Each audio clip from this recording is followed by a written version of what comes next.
오늘 본문은 마가복음 14장 12절로 21절 말씀입니다. 6월절 만찬 이야기입니다. 어디로 가서 만찬을 할 것인가, 또 어느 집에 어떤 곳에서 할 것인가, 이제 이런 이야기들이 나오는데요. 12절로 16절을 보시면 여기서도 예루살렘 입성할 때처럼 6월절 만찬이 정확하게 준비가 됩니다. 예루살렘 입성을 할 때도 나귀를 매여 있는 나귀를 가지고 와라 했더니 그대로 됐잖아요. 여기서도 마찬가지예요. 6월절 잡는 날에 제자들이 우리가 어디로 가서 준비를 하기를 원합니까? 하고 물어요. 그랬더니 13절에 예수님이 이렇게 말씀을 하시죠. 성내로 들어가라. 그러면 물 한 동이를 가지고 가는 사람을 만나리니 따라가서 그 집주인에게 선생님이 내 제자들과 함께 6월절 음식 먹을 나의 객실이 어디 있느냐 하시더라 하라. 그렇게 지시를 하니까 정말 그대로 된 거거든요. 그래서 어디로 갑니까? 그랬더니 나의 객실이 어디 있느냐고 가서 물어라. 이게 마치 준비된 것처럼, 그리고 마치 예수님의 집을 한 채 어디다가 사놓으신 것처럼 그렇게 이야기가 전개가 되고 있어요. 그렇다면 여기서 우리는 이렇게 유추를 해볼 수 있습니다. 이 6월절 만찬과 직결되는 것이 십자가입니다. 그러면 예수님이 십자가에 달리신 것도 인간의 음모와 흉계에 의해서 그래서 희생당하신 그런 십자가가 아니다. 우리가 십자가를 생각할 때 자꾸 희생 쪽에다가 초점을 맞추면은 그게 전부 다가 아닙니다. 희생이라는 의미가 없지 않아 있겠죠. 그런데 그 희생보다, 십자가의 희생보다 더 큰 것이 사실은 그 배후에 계신 하나님의 뜻과 하나님의 시간표대로, 하나님의 섭리와 계획대로 진행되어진 사건이 바로 십자가다. 그것이 구원사이라는 거죠.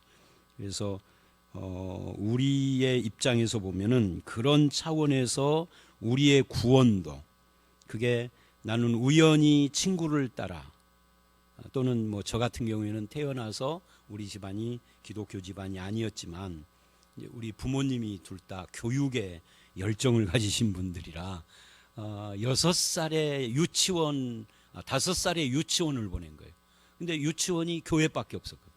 그때부터 교회를 다닌 겁니다. 부모님은 안 다녔는데, 우리 식구 다 안 다녔는데, 유치원 교육열로 그렇게 해서 유치원 때 교회를 다니고 초등학교로 이어지고 쭉 지금까지 온 거죠. 물론 중간에 기독교 집안이 아니기 때문에 넘어지기도 하고 많이 그런 것이 있었지만, 그러나 어쨌든 근데 그거를 이제 예수를 정식으로 믿고 성경을 알면서 되짚어 보니까 그것조차도 하나님의 계획하심이고 인도하심이다 하는 것을 깨닫게 되죠.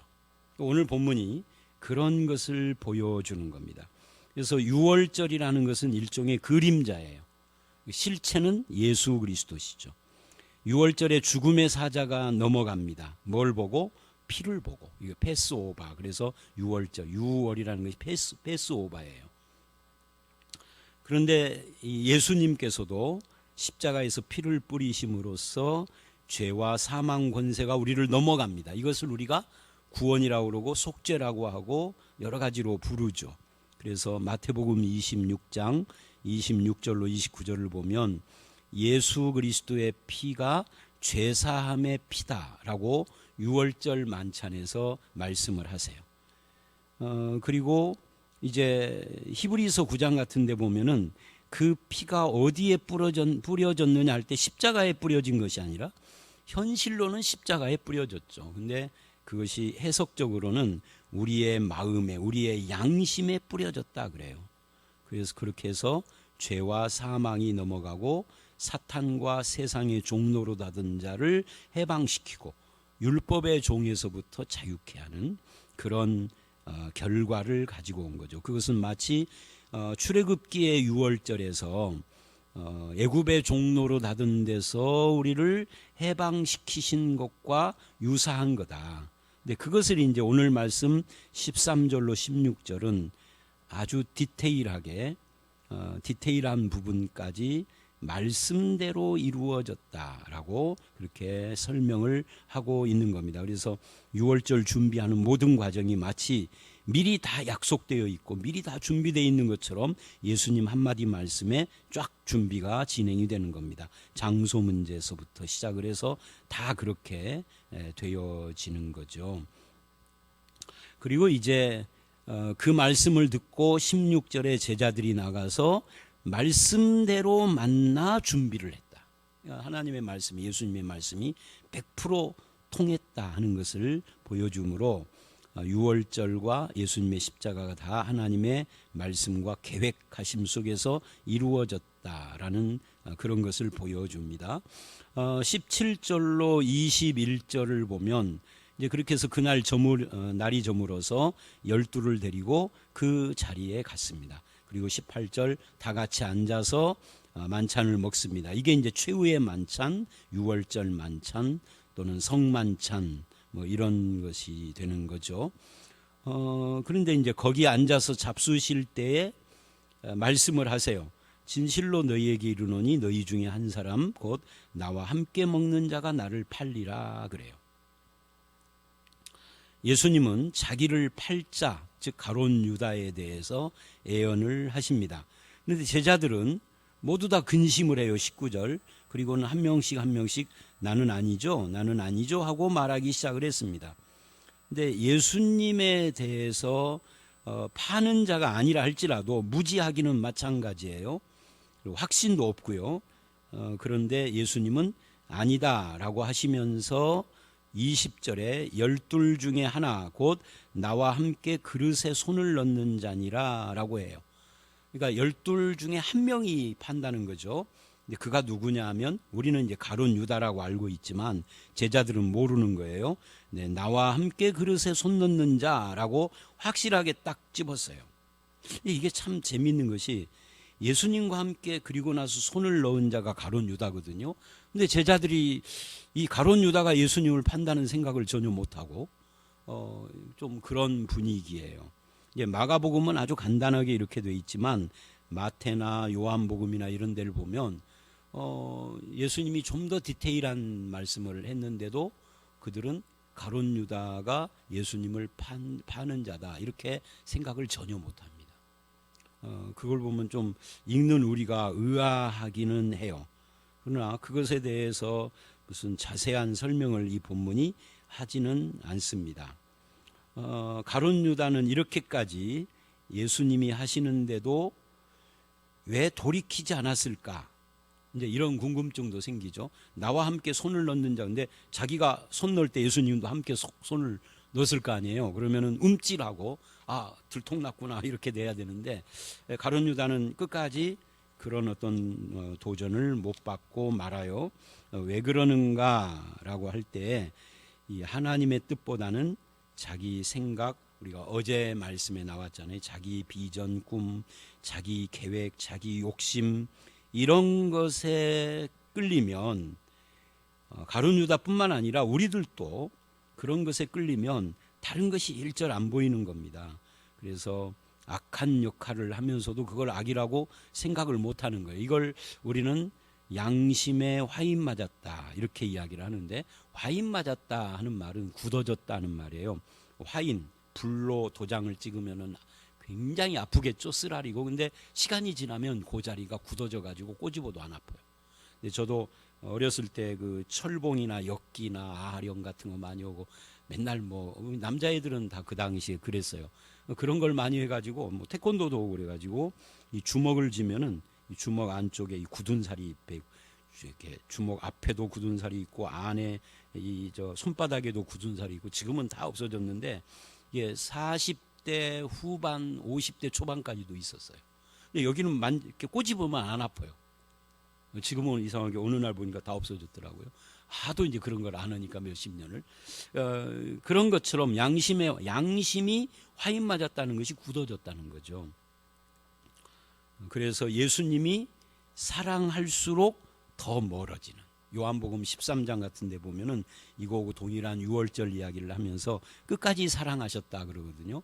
끝까지 사랑했어도 오히려 더 멀어지는, 양심의 찔림도 안 받고, 아니 양심의 찔림을 받아도 회개치는 않는 고집에 사로잡히는, 이게 가룟 유다의 모습이고 우리들도 그럴 수 있다. 나와 함께 그릇에 손 넣는 자 하면은 자기가 딱 걸렸는데도 전혀 도전을 못 받는 거예요.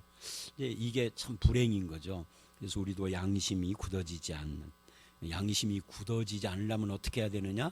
늘 말하는 것처럼 말씀의 거울 앞에 자기 양심을 늘 비춰봐야 돼요. 말씀과 기도 이외에는 경건에 다른 방법이 없다라고 성경이 분명히 말을 해요. 디모데전서 4장에서 그러죠. 자, 그래서 이제 나와 함께 손을 그릇에 넣는 자다 하고 21절에 예수님이 해석을 합니다. 인자는 자기에 대하여 기록된 대로 가거니와. 그러니까 예수님이 십자가에 죽는 것은 우리가 앞에 13절로 16절에서 말한 것처럼 하나님의 말씀대로 이루어진 거거든요. 말씀대로 전혀 오차가 없이 딱 된 겁니다. 어제 말씀에 밀란이 일어날까 봐 6월절에는 예수님을 죽이지 말자라고 자기들끼리 모의를 했음에도 불구하고 그렇게 안 돼요. 왜? 하나님의 섭리거든요. 그런 것처럼 말씀대로 인자는 간다. 어쩌다가 희생당한 것이 아닙니다. 예수님은 돌아가시는 것을 위해서 이 땅에 온 거니까 살려고 발버둥 치다가 희생당한 게 아니에요. 어떤 꿈을 펼치기 위해서 하나님 나라 운동을 하다가 무슨 세상을 바르게 만들기 위하여서 정치 활동을 하다가 희생당한 것이 아니라 처음부터 죽기 위하여서 이 땅에 오셨으니까 기록된 대로 가는 겁니다. 하나님의 뜻대로. 그러나 인자를 파는 그 사람은 화가 있다. 자, 여기서 우리는 가끔 엉뚱한 사람들이 그러면 가룟 유다도 예수님이 인류를 구원하는 십자가를 지는데 공헌을 했으니까 천국에 가야 하는 거 아니냐 하고 도깨비 같은 질문을 하는데 이 본문은 그걸 정면으로 딱 자릅니다. 아닙니다. 가룟 유다의 그런 배반 행위가 하나님이 기록하신 말씀의 뜻대로 되어진 건 사실이나 그것이 공로가 되는 건 아니다. 그것은 범죄다. 그래서 인자를 파는 자는 화가 있다. 이게 그런 우리의 질문을 단칼에 저지시키는 대답이죠. 인자는 기록된 대로 가지만 인간의 음모와 인간의 계획에 의하여 희생된 것이 아니다는 거예요. 그래서 말씀이 성취되는 거지만 유다는 화가 있다. 그 사람은 차라리 태어나지 않는 것이 나을 뻔했다. 좋을 뻔했다. 그러니까 유다는 불행한 자입니다. 그러면 오늘 이 본문을 통하여서 우리는 두 가지를 봐야 돼요. 하나님은 자기의 뜻대로, 자기의 계획대로 모든 일을 준비하고 시행하고 이루어 가시는 분이다. 말씀대로 이루시는 분이다. 근데 그 앞에서, 그렇게 되어지는 하나님의 뜻 앞에서 나는 누군가? 나는 주님과 함께 그릇에 손을 넣는 정도로 주님이 끝까지 경고하시고 지적을 하시고 돌이키기를 원하셨지만 끝까지 죄와 사망의 권세에서 못 벗어나고 불행한 자, 화를 당하는 자로 가버리는 가룟 유다와 같이 그런 사람은 아닌가. 몸은 예수님과 함께 있지만 가룟 유다가 지금 몸은 6월절 만찬하는 자리에 함께 있잖아요. 그런데 마음은 바깥에 있는, 또 요한복음에 의하면 돈에 뺏겨 있는 그런 자는 아닌가. 예수님의 뜻을 추구하는 자인가, 나의 생각과 계획과 음모로 굳어진 양심을 가지고 있지는 않는가. 이 고집스러운 거죠. 굳어진 양심이라는 것이.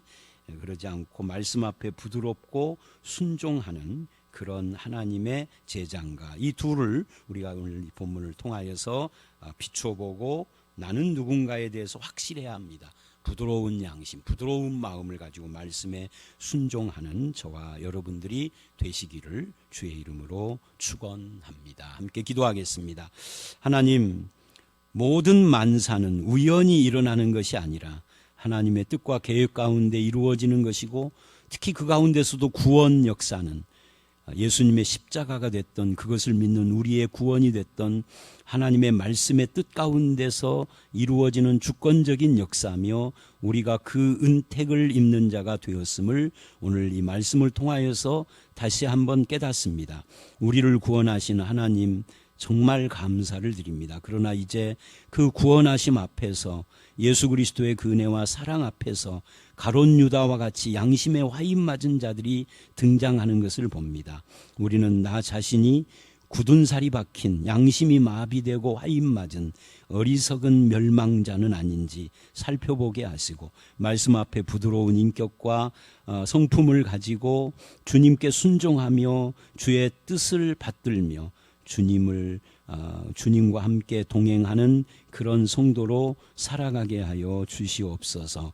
온갖 비난이 난무하는 이 세상 속에서 굳어진 사람이 아니라 늘 마음만큼은 하나님과 말씀을 향하여 열려있는 삶을 살기를 간절히 소원하옵고 예수님 이름으로 기도드려 싸움나이다. 아멘.